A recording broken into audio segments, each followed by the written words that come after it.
Voyons dans cette leçon vidéo comment déplacer ou copier du texte avec Google Docs. Il y a deux méthodes pour le faire. La traditionnelle méthode du couper-coller ou du copier-coller ou la méthode du glisser-déplacer ou du glisser-copier. Commençons par la méthode du couper-coller.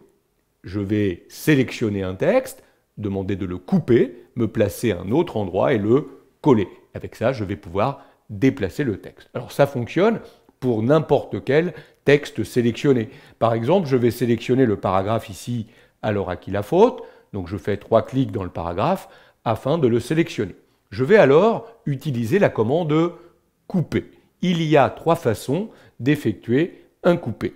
On peut utiliser dans le menu édition la commande couper. Notez le raccourci clavier qui correspond, CTRL X. C'est la deuxième façon de faire. Au lieu d'utiliser couper, j'aurais pu utiliser la combinaison de touches CTRL X. Le texte a été enlevé de l'endroit où il était. Je vais maintenant regarder, me positionner à l'endroit où je veux le mettre. Imaginez que je veux le mettre avant le paragraphe qui commence par le concept. Je vais laisser le curseur clignoter ici devant le L et là je vais coller. Alors pour coller, on peut de nouveau aller dans édition et choisir coller. Où vous avez vu, on pourrait également utiliser CTRL V. Donc CTRL V ou alors coller. Et vous voyez que le texte vient se placer immédiatement au bon endroit. On peut toujours annuler la dernière action, donc je vais annuler le coller, puis l'action d'avant, je vais annuler le couper.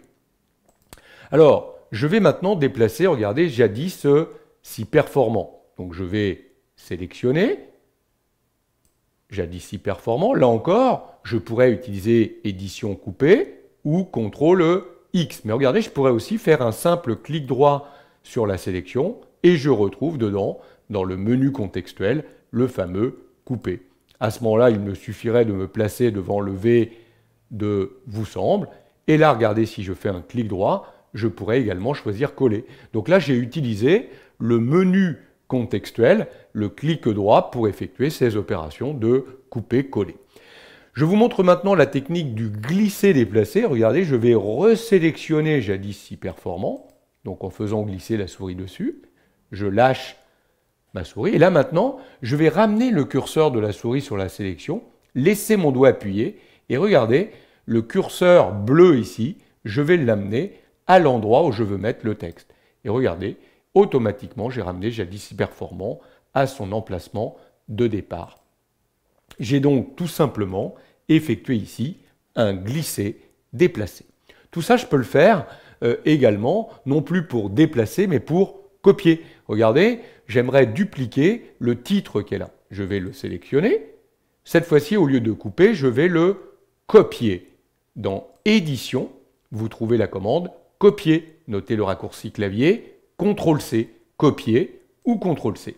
Je vais me placer par exemple devant le I, imaginons ici, et là je vais coller. Toujours pareil, soit édition coller, soit CTRL-V, soit le clic droit en étant placé ici, coller.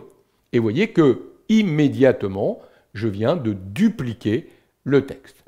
J'aurais pu également sélectionner l'ensemble du texte et le faire glisser tout en maintenant la touche CTRL du clavier enfoncé. Autre précision, si j'avais pris un texte mis en forme, regardez ici, je suis revenu dans un autre document Google Doc, mais le titre a déjà été mis en forme. Je vais sélectionner ce titre, je vais le copier avec CTRL-C, revenir à l'intérieur du document où je veux le coller, et je vais me placer ici pour coller. Donc CTRL-V pour coller. Vous avez vu que dans ces cas-là, j'ai à la fois collé le texte, mais également la mise en forme qui avait été appliquée au texte. Notez qu'au lieu d'utiliser CTRL-V, j'aurais pu aller dans Édition et j'aurais pu demander de coller sans la mise en forme, raccourci clavier CTRL-MAJ-V, et là, regardez, il m'aurait ramené le texte sans la mise en forme effectuée. Alors, il a mis le texte sur 2 lignes parce que dans le document original, j'avais effectué un magentré ici. D'ailleurs, regardez, je vais pouvoir le supprimer pour provoquer un retour à la ligne sans changer de paragraphe. Donc, vous voyez comment on peut déplacer, copier du texte dans un document Word et décider, quand on copie, de ramener la mise en forme qui a été faite ou pas, ramener que le texte.